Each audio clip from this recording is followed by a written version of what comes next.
اگلی قسط کی شروعات ایک نئی ٹینشن سے ہوتی ہے۔ فریدہ آنٹی کا تعویذ جلانے کے بعد علی کو اچانک اسی کمرے میں خوشی دکھائی دیتی ہے۔ یہ وہی کمرہ تھا جہاں کچھ دیر پہلے تک اس نے ہر جگہ تلاش کی تھی، لیکن خوشی کہیں نہیں ملی تھی۔ اب لگتا ہے کہ تعویذ کا اثر اپنا رنگ دکھا رہا ہے۔ علی کا دل اب پوری طرح خوشی کے لیے مچل رہا ہے۔ علی جلدی سے گھر والوں کو بلاتا ہے اور سب مل کر خوشی کو تہخانے سے نکال لیتے ہیں۔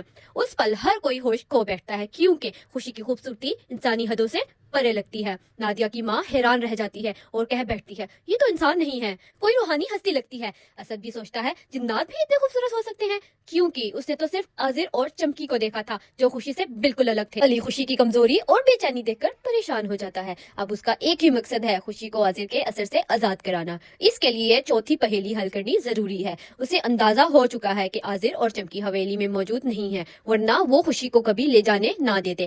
رات ان کے پاس صرف کچھ گھنٹوں کا وقت ہے۔ علی اور نادیہ مل کر عازر کے کمرے میں موجود پرانی الماری تک پہنچتے ہیں۔ علی اسے کھولنے کی کوشش کرتا ہے لیکن دروازہ ہلتا تک نہیں۔ نادیہ اسے کہتی ہے، علی اس میں شیشہ لگا ہوا ہے، اسے توڑ دو۔ علی زور سے وار کرتا ہے اور شیشہ ٹوٹ جاتا ہے، مگر پھر بھی انہیں کچھ خاص نہیں ملتا۔ مجھے لگتا ہے اگر اس الماری میں کچھ راز ہوتا تو عازر اور چمکی اسے پہلے ہی نکال چکے ہوتے۔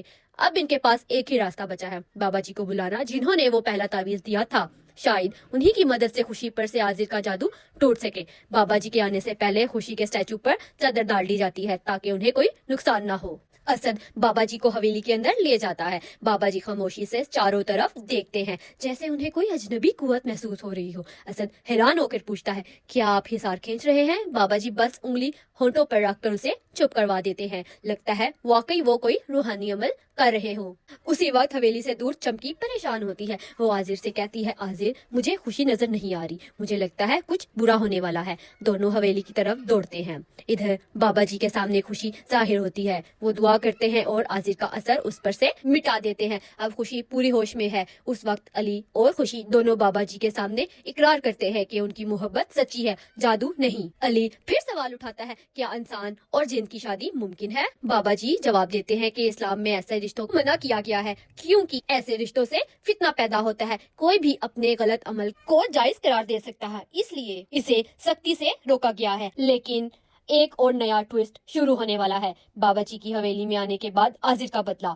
پرومو کے کچھ شارٹس میں ہم دیکھتے ہیں کہ عازر اسد اور زارا کو گردن سے اٹھائے ہوئے ہیں اور دوسرے سین میں پورے گھر والوں کو زنجیروں میں جکڑا ہوا ہے۔ یہ سب اس بات کا اشارہ ہے کہ اب کہانی محبت سے زیادہ بدلے اور روحانی جنگ پر آنے والی ہے۔ اگلی قسط میں ہم دیکھیں گے کیا بابا جی خوشی کو بچا پائیں گے، کیا علی اور خوشی کا رشتہ ہمیشہ کے لیے الگ ہو جائے گا یا وہ عازر کے خلاف خود لڑیں گے۔ آپ کو کیا لگتا ہے، کیا بابا جی عازر کو روک پائیں گے یا خوشی پھر سے عازر کے قبضے میں چلی جائے گی؟ اپنی رائے کمنٹس میں ضرور لکھیے۔